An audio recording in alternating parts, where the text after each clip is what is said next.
Tour d'horizon du front office. Donc vous êtes sur votre boutique par défaut, elle ressemble à ça. Là on a un thème générique de PrestaShop avec tous les produits par défaut. Donc qu'est-ce qu'on peut voir? On a un petit bouton Contactez-nous qui vous amènera sûrement à la page Nous contacter de PrestaShop. Le bouton Connexion pour que vos utilisateurs puissent se connecter ou créer un compte. Le panier, un moteur de recherche et un menu. Donc le menu correspond certainement aux catégories de produits qui ont été créés dans le back-office par défaut. Vous avez une bannière animée, vous avez les produits populaires. Les produits populaires sont les produits que vous souhaitez mettre en avant. Il y a plusieurs manières de procéder pour avoir des produits populaires. Je vous montrerai comment. Donc là, on vous a calé une petite bannière, 20%, promotion, etc. Un bloc texte, les produits en promotion. Donc il faut vraiment voir cette page comme une suite de lignes et se dire que pour chaque ligne, on a un outil, un module associé. Ça sera le module bannière animée, le module produit populaire, etc., etc. Le module donc afficher les produits en promotion, les nouveaux produits, la newsletter et le footer.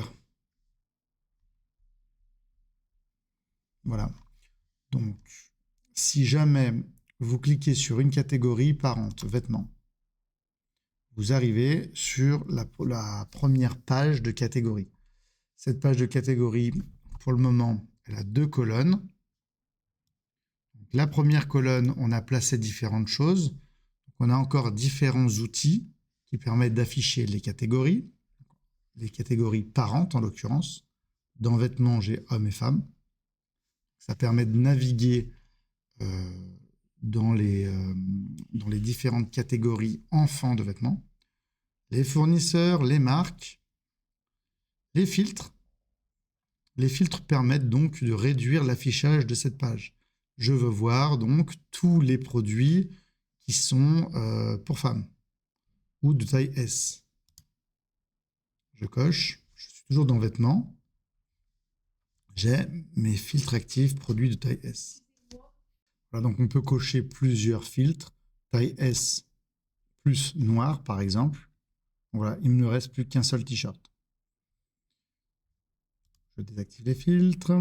Vous avez aussi la possibilité de trier par, donc d'afficher la liste par ordre croissant, décroissant, par prix, donc par tout un tas de fonctions, par tout un tas de paramètres. Voilà, donc dans la colonne du milieu, par défaut, vous avez la catégorie dans laquelle on se trouve, avec un descriptif et une photo. L'ensemble des sous-catégories, hommes, femmes, une image, et la liste de tous les produits qui se trouvent dans l'ensemble de toutes les catégories enfants et parents. Donc là, j'ai tout. J'ai les produits hommes, j'ai les produits femmes, j'ai tous les produits de la catégorie vêtements, quelle que soit sa parentalité ou quelle que soit sa catégorie enfant. Je peux rentrer maintenant dans une sous-catégorie, homme, et donc même page, ce coup-ci j'ai homme, le descriptif de homme avec la petite photo, et par contre j'ai déjà filtré mes produits par catégorie. Je ne vois que celles qui sont dans homme et éventuellement ses enfants. Les filtres se sont adaptés. Je n'ai plus femme ici, j'ai plus la possibilité de filtrer des choses qui ne sont pas dans homme. Voilà. Et en bout de course, donc, on peut cliquer sur un produit. Donc, on a l'aperçu rapide ici qui ouvre un pop-up avec rapidement les informations primaires de mon produit et ajouter au panier. Sinon, vous pouvez rentrer dans une fiche produit. Voilà la fiche produit. Donc, le fil d'Ariane accueille vêtements hommes, t-shirt imprimé colibri. Donc, on voit qu'en fait, ce t-shirt-là, il se trouve dans homme, qui se trouve dans vêtements, qui se trouve dans accueil. OK. On a une image sur laquelle on peut zoomer. On voit différentes informations donc sur la partie de droite. En l'occurrence, j'ai le titre, le prix remisé. une description courte, une taille, enfin, le choix des tailles, le choix des couleurs, les quantités ajoutées au panier. Donc il y a tout un tas d'informations que l'on verra plus tard. Vous avez aussi la description longue et les caractéristiques du produit, sa référence, les quantités en stock et sa composition, ses propriétés.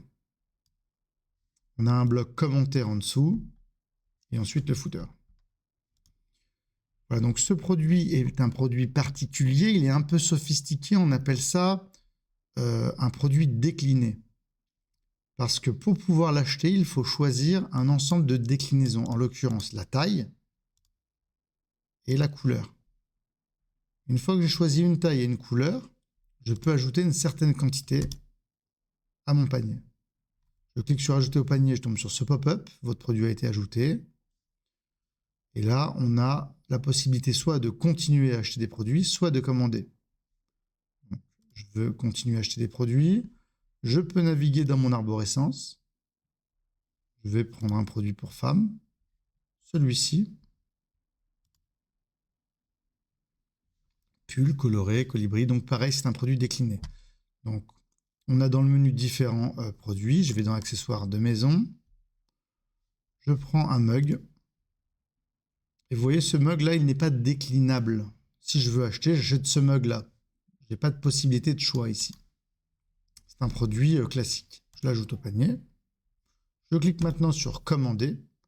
Et je tombe sur la page mon panier, dans laquelle il y a le récapitulatif de panier. Dans ce récapitulatif, je pourrais très bien retourner sur un produit, changer la quantité. Vous voyez, le prix vient de s'adapter automatiquement. Et je peux commander directement. Si jamais j'étais retourné sur une fiche produit, vous voyez que je peux retourner à mon panier grâce au petit icône panier ici. Je reviens sur cette page. Ok, maintenant je souhaite commander. Donc pour commander, il faut soit être connecté, soit avoir un compte. Donc là, on me propose de rentrer mes informations de compte ou de me connecter. À droite, j'ai le récap de mon panier avec les détails des produits. Nous allons donc créer un compte. Je suis monsieur Julien Dombray, je mets un email, je vais l'appeler contact, je mets un mot de passe,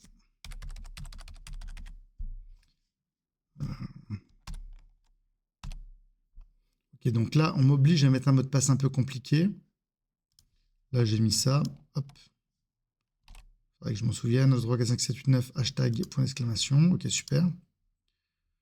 Donc c'est pas un mot de passe fort, il va peut-être pas me laisser passer. Ma date de naissance qui est optionnelle. Recevoir nos offres partenaires, j'accepte la politique de confidentialité. Recevoir la newsletter, message concernant la confidentialité. Si je veux continuer, je suis obligé de cocher.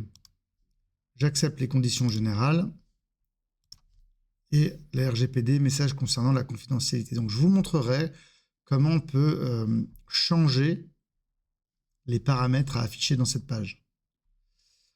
J'ai créé un compte. L'email me permettra de me connecter. L'email associé à ce mot de passe. Je continue.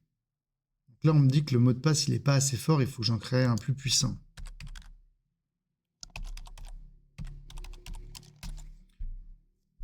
On verra par la suite qu'on peut aussi spécifier à notre boutique si on veut des mots de passe forts ou des mots de passe faciles, etc.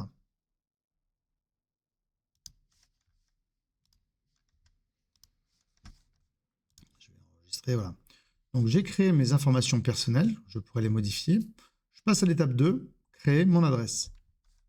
Pour commander, un utilisateur a besoin d'avoir un compte chez vous et il a aussi besoin d'avoir une adresse. Donc l'alias d'adresse, c'est si jamais vous avez plusieurs adresses, vous pourriez très bien mettre quelque chose, adresse 1, adresse 2, etc. Donc pour mon adresse, je rentre mon nom, mon prénom, éventuellement ma société, si j'ai des informations de société. Je vous montrerai aussi comment enlever ça. Société, numéro de TVA, donc l'adresse, mon adresse perso, un complément d'adresse, un code postal,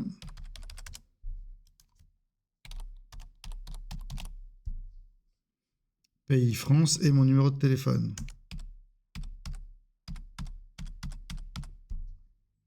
J'utilise la même adresse pour la facturation.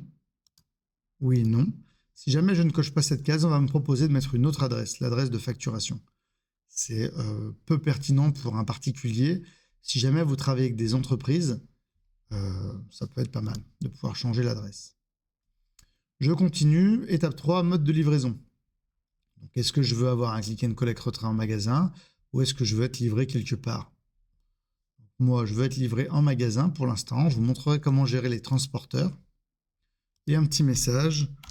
Merci de traiter ma commande rapidement. Ça permet à votre utilisateur de laisser un message qui apparaîtra dans la commande. Je continue et je passe à l'étape paiement, donc qui sera aussi paramétrable. Est-ce que je veux payer par chèque, par virement, comptant à la livraison, ou alors éventuellement pour rajouter différents types de paiement, différents modes de paiement, PayPal, paiement par carte bleue, etc., etc.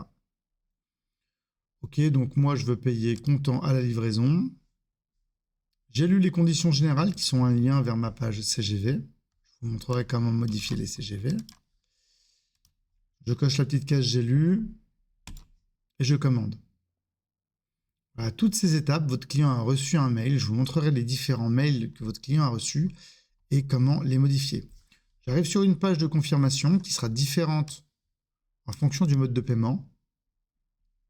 Dans cette page, il y a le récapitulatif de ma commande. Il sera aussi dans le mail. Sous-total, détail de la commande, la référence de la commande, les moyens de paiement. Donc, tout ce que j'ai saisi et en dessous, les produits populaires. Ces produits populaires, c'est un bloc qui a été ajouté par défaut, qu'on peut laisser ou qu'on pourrait aussi enlever. Support client, donc ça va m'amener à la page Contactez-nous. Et une fois qu'on est connecté, qu'on a passé une commande, dans le support client, on peut choisir la référence de sa commande. Donc, déjà, à qui on souhaite envoyer une réclamation ou un message. Service client, webmaster, on pourra paramétrer aussi ces sujets-là. Mon adresse mail et ma référence de commande. Si j'ai une réclamation à faire sur cette commande, je peux mettre un message ici. Et on peut rentrer un message, donc je vous montrerai ça plus tard, dans le cas où votre client a une réclamation ou veut spécifier différentes choses. Je viens de passer une nouvelle commande sur le site, je vous ai montré le parcours complet de cette commande. À partir de là, la boucle est bouclée, votre client a passé une commande. Après avoir créé son compte et passé une commande, le client a reçu 2 mails. Donc le premier mail qu'il a reçu, c'est « Bienvenue ». Donc formation-PrestaShop. Donc ça, c'est votre boutique. « Bienvenue ». De qui à qui? Votre logo. « Bonjour Julien Dombas », donc le nom.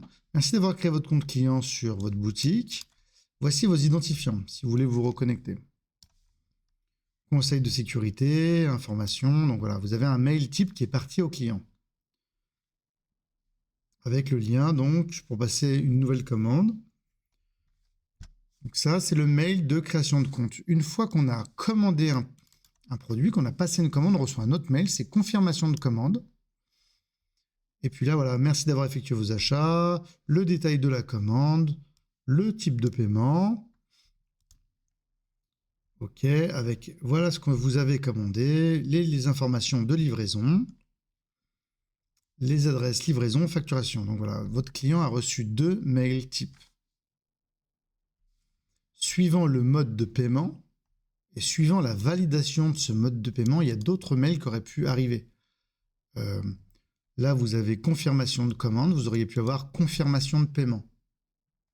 Donc, je vous montrerai les autres mails et surtout comment modifier ces mails-là.